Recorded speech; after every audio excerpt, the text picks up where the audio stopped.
Hello everyone, कैसे हैं आप सब और क्या हाल समाचार हैं आपके। देखिए, रे डेलियो दुनिया के इससे बड़े hedge fund bridge water associate के फाउंडर हैं और ये वो इंसान हैं जिन्होंने 2008 का global financial crisis, dot com bubble और कई जियो पॉलिटिकल टर्निंग पॉइंट पहले से प्रिडिक्ट कर दिए और उन्होंने फिर से चेतावनी दी है कि भैया हम एक डार्क टाइम की तरफ बढ़ रहे हैं। बहुत ही ज़्यादा डेट बढ़ रहा है, बहुत ही कम समय में जो खतरे की घंटी है। Global storm is coming. 2026 turning point हो सकता है। ऐसे डेली वो बहुत कम बोलते हैं, बट जब बोलते हैं तो दुनिया सुनती है। तो आज हम समझेंगे कि इनका असली डेटा क्या कहता है, 2026 को डेंजरस क्यों बोल रहे हैं, इंडिया के लिए क्या डेंजर है और क्या अपॉर्चुनिटी, क्योंकि दूसरों के लिए डेंजर हो, हमारे लिए तो अपॉर्चुनिटी हो सकता है ना। और नॉर्मल लोग यानी हम और आप कैसे प्रिपेयर कर सकते हैं। वीडियो को शुरू करने से पहले यहाँ पे एक पॉइंट क्लियर कर देता हूँ कि जब भी दुनिया के बड़े इन्वेस्टर कुछ बोलते हैं ग्लोबल क्राइसिस के बारे में, इकोनॉमिक क्राइसिस के बारे में, जब हम वो वीडियो बनाते हैं तो आप लोगों को ये लगता है कि मैं आपको डराने की कोशिश कर रहा हूँ और मैं ये कह रहा हूँ कि कल मार्केट गिरेगा। ये है सबसे बड़ा आधा नॉलेज जिसके कारण 10 में 9 लोग कमा नहीं पा रहे हैं। हम सबसे पहले तो जो दुनिया में बिग इन्वेस्टर कुछ कहने की कोशिश करते हैं, वो आपको समझाने की कोशिश करते हैं कि उनका पॉइंट ऑफ व्यू क्या है, पहला। दूसरा, कोई भी दुनिया का बिग इन्वेस्टर जब कुछ बोलता है तो वो कभी ये नहीं बोलता कि कल कुछ होने वाला है, बल्कि आगे कुछ हो सकता है और किस तरीके से चीजें चल रही हैं उसके बारे में बताता है। प्लस साथ में हम वीडियो में ये भी ऐड करते हैं, जो वीडियो का लास्ट सेक्शन होता है, कि आपको इस बात को किस तरीके से लेना चाहिए, पैनिक करना चाहिए या नहीं करना चाहिए, वो इंपॉर्टेंट होता है। बट लोग आधा सुनकर या हेडलाइन सुनकर एक डिसीजन बनाते हैं या तुरंत में सोचने लगते हैं कि कल मार्केट गिरेगा और इसी के कारण उनको नुकसान होता है। तो मैं हाथ जोड़ के रिक्वेस्ट करूंगा कि कभी भी किसी की भी वीडियो देखो, पूरा देखो, समझो किस इंसान के बारे में बात की गई है, किस इंसान ने क्या कहा है, तभी आप समझ पाओगे। क्योंकि 10 लोगों की वीडियो देखकर और आधा देखकर तो सर सिर्फ नुकसान होगा। और इसीलिए मैं कहता हूँ कि अगर आपको दूसरों से आगे रहना है और नॉर्मल भाषा में मेरी बात को सुनना और समझना है तो आप यूट्यूब मेंबरशिप ज्वाइन कर लीजिए। वहाँ पर मैं सिर्फ अपनी बात बोलता हूँ कि मुझे क्या लगता है, मैं एज अ ट्रेडर क्या कर रहा हूँ, मैं एज ए इन्वेस्टर क्या कर रहा हूँ, वो मैं बोलता हूँ। तो सीधी बात, नो बकवास, तो झंझट ही खत्म हो जाएगा। तो एक बार ज्वाइन करो, आपको खुद ब खुद समझ में आ जाएगा। तो देखिए, सबसे पहले इन्होंने क्या कहा है वो समझिएगा। तो डेलियो के अकॉर्डिंग दुनिया आज 3 बड़ी ताकतों की वजह से ग्लोबल स्टॉर्म की तरफ बढ़ रही है। अब 3 ताकत क्या है? पहला है डेट का एक्सप्लोजन।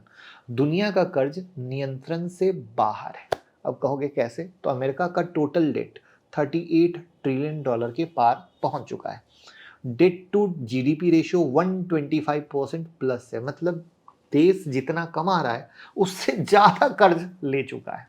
तो इनका कहना है कि इतना डेट है और इसे संभालने के लिए टाइम बहुत कम। और जब कर्ज बहुत बढ़ जाता है तो सरकार क्या करती है? पैसा छापती है, जो अमेरिका कर रहा है। इंटरेस्ट रेट मैनिपुलेशन शुरू हो जाता है और करेंसी का डीवैल्यूएशन या करेंसी की वैल्यू गिरती चली जाती है, जिससे ग्लोबल मार्केट हिल जाते हैं, डॉलर कमजोर हो जाता है, इन्फ्लेशन बढ़ जाती है। राइट। और ये बहुत मेजर है, इसको मैंने टू द पॉइंट बताया, बट ये बहुत बड़ी बात है। दूसरा, इंटरनल कॉन्फ्लिक्ट। अमेरिका अंदर से टूट रहा है। कहोगे कैसे? तो अमेरिका में इन इक्वलिटी बढ़ रही है, रिच वर्सेस पुअर का गैप बहुत ज़्यादा है, पॉलिटिक्स पॉलराइज्ड हो चुका है, मतलब कुछ लोगों के ही कंट्रोल में है, सिविल अनरेस्ट बढ़ने का खतरा है। अब ये पैटर्न हिस्ट्री में देखा गया है कि जब भी कंट्री अंदर से वीक हुई है तो बाहरी तूफान से फिर टिक नहीं पाई है, क्योंकि पैसा, अमीर और गरीब के बीच जब भी गैप होगा तो कहानी कुछ ना कुछ तो फटेगी, क्योंकि यहाँ पर कर्ज आके बैठ गया है। तीसरा, international power struggle. US versus China एक नया रूप ले चुका है। ये सिर्फ ट्रेड वॉर नहीं है, ये technology war plus currency war plus geopolitical war, तीनों का कॉम्बो बन चुका है, जो 2026 तक पीक पर जाएगा। चाइना की डेट क्राइसिस चल रही है, रियल एस्टेट कॉलेप्स चल रहा है, AI plus chip war global supply chain को उल्टा कर रहा है। और ये सब मिलकर क्या होगा? बहुत मुश्किल करेगा। तो यहां पर लोग सिर्फ टेरिफ वार तक हैं, बट कहानी बहुत बड़ी है। तो अब यहां पर डेलियो कहते हैं कि हर कंट्री प्रिडिक्टेबल बिग साइकिल से गुजरती है और ये 3 पिलर पे चलता है। पहला है प्रोडक्टिविटी, यानी देश की असली ग्रोथ। असली ग्रोथ का मतलब इनोवेशन होगा, एजुकेशन होगा, तो इंडस्ट्री चलेगी और पैसा बनेगा। दूसरा है डेट, ग्रोथ का सैडो साइड। सिक्के के 2 पहलू होते हैं ना, वैसे ही अब यहाँ पर क्या होता है? डेट आते ही, डेट अगर इनकम से बड़ी हो गई तो टेंशन। प्रोडक्टिविटी से अगर बड़ा कर्ज हो गया तो धंधा ही ना चल पाएगा, और इकोनॉमिक्स से बड़ी पॉलिटिक्स हो गई तो क्या इकोनॉमी चल पाएगी पॉलिटिक्स से। और यही हो रहा है आज की दुनिया में। अब इंटरनल कॉन्फ्लिक्ट की बात करें, मतलब देश के अंदर टूटने की बात, तो कैसे होती है, इनइक्वलिटी होती है तो लोगों के अंदर गुस्सा आ जाता है। गुस्सा आने के कारण क्या होता है, फिर तरह तरह की बातें होती हैं, मतलब हर इंसान एक दूसरे के साथ पॉलिटिक्स करने लगता है, तो नेशन कमजोर हो जाता है। और जब ये तीनों एक साथ पिक पे होता है तो ग्लोबल रीसेट शुरू होता है।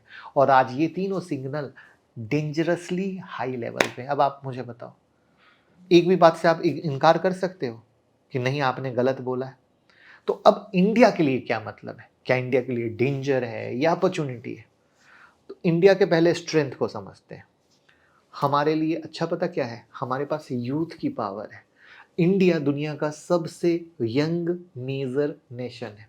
चाइना, जापान, यूरोप में लोगों की उम्र बहुत तेजी से बढ़ रही है, एजिंग हो चुका है।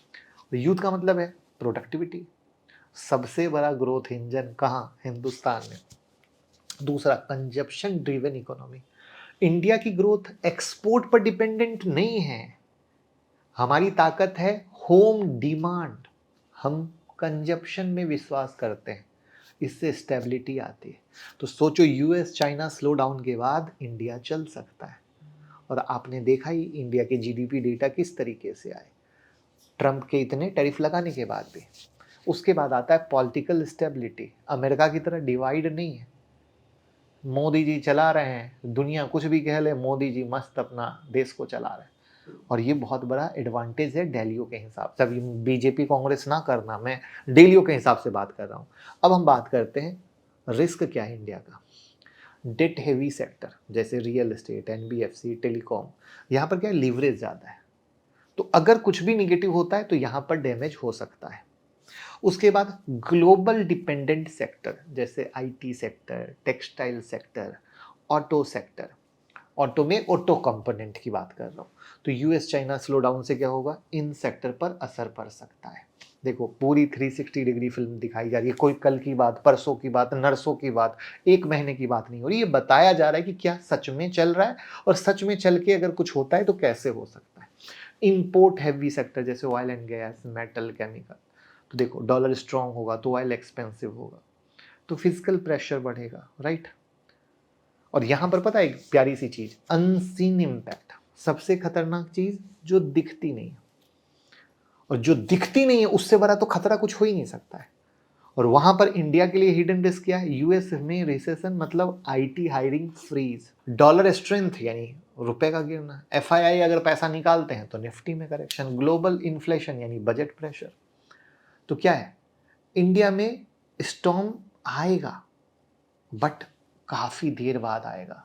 प्लस हम जिस चीजों की पॉजिटिविटी है उसको संभाल के निकाल के ले गए, तो हम इस स्टॉर्म को भी संभाल के ले जाएंगे, हमें टेंशन नहीं होगी। यानी जो खतरा अमेरिका के लिए हमारे लिए उतना बड़ा खतरा नहीं है, ठीक है। अब इसमें मजेदार चीज उन्होंने क्या बोला पता है, जो कंट्री खुद को पहले से प्रिपेयर कर ले वो सरवाइव कर जाती है। तो इंडिया को फोकस करना चाहिए इनोवेशन पे, यानी एआई, सेमीकंडक्टर, क्वांटम पे। क्वांटम की वीडियो मैंने बना दी है, देखी जरूर होगी, है ना, देख लेना। हम लोग इस पे काम कर रहे हैं। कंट्रोल डेट, मतलब जो डेट है उसका लीवरेज पे कंट्रोल करना।